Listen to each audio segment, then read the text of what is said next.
नमस्कार दोस्तों, आप सभी का श्री कृष्णा क्लासेस के यूट्यूब चैनल पे हार्दिक स्वागत है।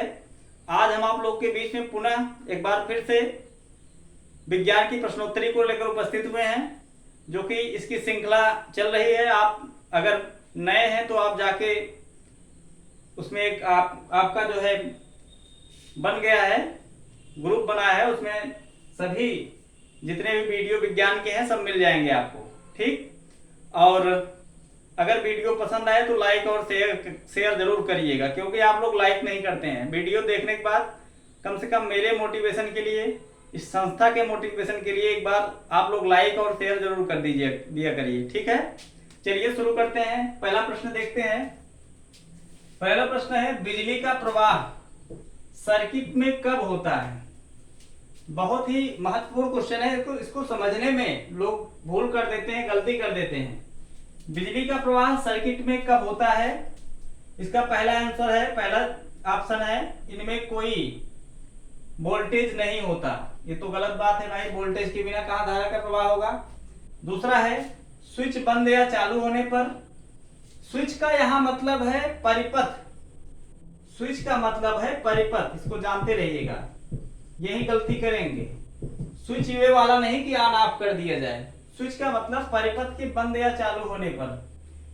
सी ऑप्शन है स्विच बंद होने पर, डी ऑप्शन है स्विच खुले होने पर। जैसे कि आप जान लीजिए, स्विच खुला होने का मतलब क्या है। जैसे एक विद्युत परिपथ है, इसमें धारा का प्रवाह हो रहा है, किसी बैटरी से इसको जोड़े हैं प्लस और माइनस से। ठीक, यहां पर धारा का प्रवाह हो रहा है। ये देखिए बंद परिपथ है। ठीक, बंद परिपथ, इसको कैसे खोलेंगे? जैसे यहां से खोल दिए इसको, ये हो गया खुला परिपथ। जब इसको जोड़ेंगे, यहां से बंद करेंगे, तभी जाके धारा का प्रवाह होगा।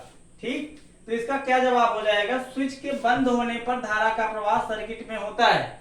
अगर स्विच खुला रहेगा तो धारा का प्रवाह नहीं होगा। ठीक, तो यही आपका उत्तर हो जाएगा ऑप्शन सी, स्विच के बंद होने पर। स्विच का मतलब परिपथ के बंद होने पर। ये एक परिपथ है, परिपथ के बंद होने पर धारा का प्रवाह होता है, और परिपथ के खुले रहने पर धारा का प्रवाह नहीं होता है। चलिए अगला प्रश्न देखते हैं, अगला क्या है। चलिए दोस्तों अगला प्रश्न देखते हैं, अगला क्या है। प्रतिरोध का एसआई मात्रक क्या है? एसआई इकाई क्या है? इकाई का मतलब मात्रक।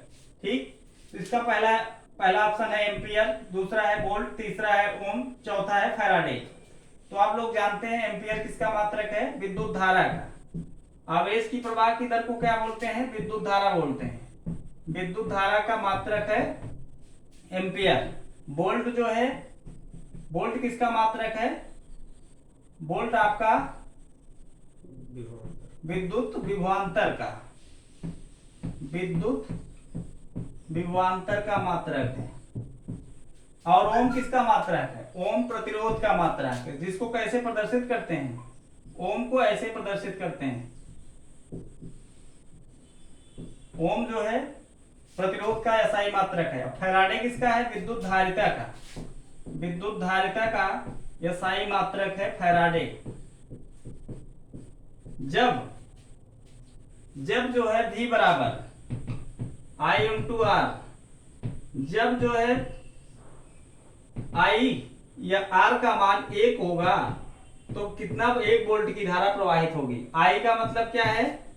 I का मतलब है, R का मतलब प्रतिरोध, I का मतलब है धारा। ठीक, विद्युत धारा, और R का मतलब है प्रतिरोध। जब इनका मान 1 होगा, V into I into R से 1 अगर होगा तो वो 1 वोल्ट की धारा प्रवाहित होगी। ठीक है, चलिए अगला प्रश्न देखते हैं, अगला क्या है। चलिए दोस्तों अगला प्रश्न देखते हैं, अगला क्या है। निम्नलिखित में कौन सा इंसुलेटर का उदाहरण है? इंसुलेटर मतलब कुचालक। कुचालक मतलब ऐसे पदार्थ जिनमें विद्युत धारा का प्रवाह ना हो, उसे क्या बोलते हैं? कुचालक। जैसे आप जानते हैं शुद्ध जल में विद्युत का प्रवाह नहीं होता है। शुद्ध जल हो गया, रबड़ हो गया, तेल हो गया, तेल, प्लास्टिक हो गया, प्लास्टिक, और लकड़ी हो गया, ये सब क्या है, हीरा हो गया, हीरा, ये सब विद्युत के कुचालक हैं, ठीक, इंसुलेटर हैं। तो इनमें से कौन सा आपका उत्तर सही हो जाएगा? लोहे में होता है, पारे में होता है, क्रोमियम में होता है, हीरे में नहीं होता है। तो निम्नलिखित में से कौन सा इंसुलेटर का कार्य करेगा? इंसुलेटर माने कुचालक है, इसका सही जवाब आपका हीरा है। कुचालक तो सबको पता होगा कुचालक होते क्या हैं, लेकिन अगर थोड़ी सी भाषा अगर प्रश्न में बदल गई, इंसुलेटर पूछ लिया तो आप कंफ्यूज हो जाएंगे, इसलिए इस प्रश्न को रखा गया है। चलिए अगला प्रश्न देखते हैं, अगला क्या है। चलिए दोस्तों अगला प्रश्न देखते हैं, अगला क्या है? विद्युत चुंबक किससे तैयार होता है? विद्युत चुंबक किससे तैयार होता है? पहला ऑप्शन है पीतल, दूसरा है इस्पात लोहा, तीसरा है कांसा, चौथा है नरम लोहा। तो पीतल आप जानते हैं किससे बनता है? कॉपर और जिंक का मिश्रण है। कॉपर का परमाणु क्रमांक कितना होता है? 29।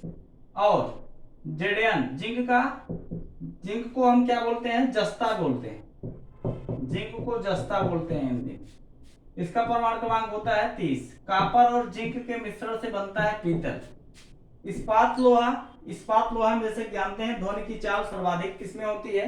इस्पात लोहे में होती है। इससे अस्थायी चुंबक बनते हैं, अस्थायी चुंबक का निर्माण होता है।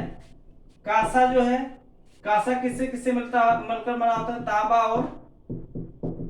तांबा प्लस यशियन यानी टिन का मिश्रण होता है।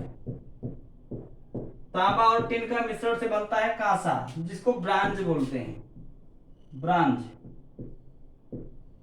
ब्रांज मेडल जो मिलता है वो किससे किससे बना होता है? तांबा और टिन से बना होता है। तांबे का परमाणु क्रमांक मैंने बताया कितना होता है? कॉपर का 29 और टिन का 50 परमाणु क्रमांक होता है।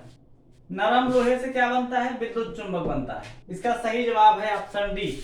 ऑप्शन डी सही है, क्योंकि नरम लोहे से ही विद्युत चुंबक का निर्माण होता है। यह जो नरम लोहे से बनता है चुंबक, वो अस्थायी चुंबक होता है, अस्थायी चुंबक होता है, इसीलिए इसका प्रयोग विद्युत चुंबक के रूप में किया जाता है। ठीक है, इसका जवाब है नरम लोहा। चलिए अगला प्रश्न देखते हैं, अगला क्या है। चलिए दोस्तों अगला प्रश्न देखते हैं, अगला क्या है? बिजली के करंट का एसआई यूनिट क्या है? करंट मतलब धारा, विद्युत धारा का मात्रक बताइए। तो अभी हमने आपको बताया क्या? एम्पियर होता है इसका मात्रक। लेकिन अन्य ऑप्शनों को देखते हैं। पहला है कैंडिला। कैंडिला किसका मात्रक है? ज्योति तीव्रता का मात्रक है, ज्योति तीव्रता का मात्रक है कैंडिला। पदार्थ की आणविक मात्रा का मात्रक है मोल, पदार्थ की आणविक मात्रा का मात्रक है मोल। वाट किसका मात्रक है? शक्ति का मात्रक। और एम्पियर विद्युत धारा का मात्रक। विद्युत धारा का मात्रक क्या है? एम्पियर। इसका सही जवाब क्या हो जाएगा? ऑप्शन डी सही हो जाएगा, क्योंकि एम्पियर ही विद्युत धारा का मात्रक है। चलिए अगला प्रश्न देखते हैं, अगला। चलिए दोस्तों अगला प्रश्न देखते हैं, अगला क्या है? इनमें से कौन सा विद्युत का सर्वोत्तम चालक है? पहला ऑप्शन है साधारण जल, दूसरा है समुद्री जल, तीसरा है उबला हुआ जल, चौथा है आश्रित जल। तो इसका जवाब है बी ऑप्शन, समुद्री जल। क्यों समुद्री जल में सबसे ज्यादा विद्युत धारा चालक होता है? क्योंकि इसमें बहुत सारे लवण घुले होते हैं, जैसे कि NaCl ले लीजिए, NaCl ये जो है धनायन और ऋणायन में टूटता है, जो कि विद्युत प्रवाह को आसान कर देता है। जैसे Na+ में टूटेगा और Cl- में। ठीक, ये धनात्मक और ऋणात्मक दोनों गुण इसमें पाए जाते हैं, इसीलिए विद्युत का अच्छा चालक माना जाता है समुद्री जल। ठीक, उसके बाद साधारण जल में इसके बाद होगा नॉर्मल वाटर, जो जमीन से निकलता है या जो वर्षा का जल होता है, उसके बाद उससे अच्छा चालक ये माना जाता है। और जो फिल्टर वाला जल होता है, जो आश्रित जल होता है, उसमें सबसे कम चालकता होती है। शुद्ध जल में विद्युत की चालकता, शुद्ध जल जो होता है, जो जिसमें आरओ वाला वाटर जो होता है, इसमें सबसे कम विद्युत का चालन होता है, क्योंकि जो इसमें मिनरल्स वगैरह रहते हैं वो सब खत्म हो जाते हैं जब इसका फिल्टर किया जाता है। ठीक है, तो सबसे ज्यादा इसका सही आंसर क्या आ जाएगा? बी ऑप्शन सही है। चलिए अगला प्रश्न देखते हैं।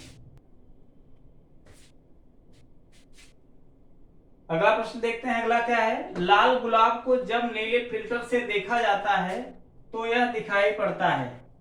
पहला ऑप्शन है लाल, दूसरा है नीला, तीसरा है हरा, चौथा है काला।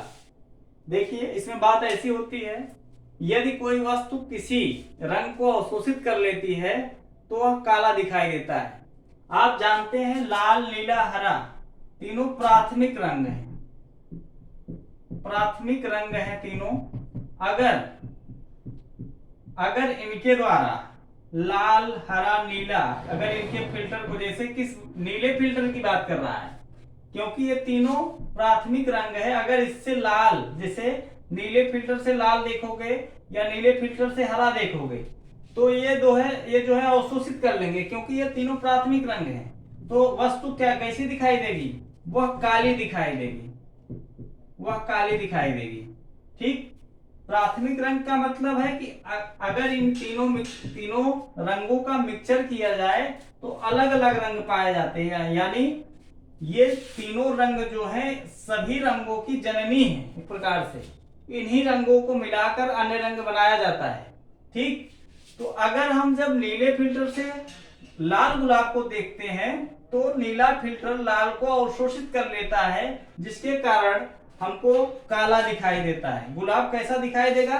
काला दिखाई देगा, क्योंकि ये तीनों प्राथमिक रंग हैं और एक दूसरे को अवशोषित कर लेते हैं। ठीक है, चलिए आज के लिए बस इतना ही। अगले वीडियो में हम आपसे फिर मुलाकात करते हैं। अगर यह वीडियो पसंद आया हो तो लाइक और शेयर करिए। बहुत बहुत धन्यवाद।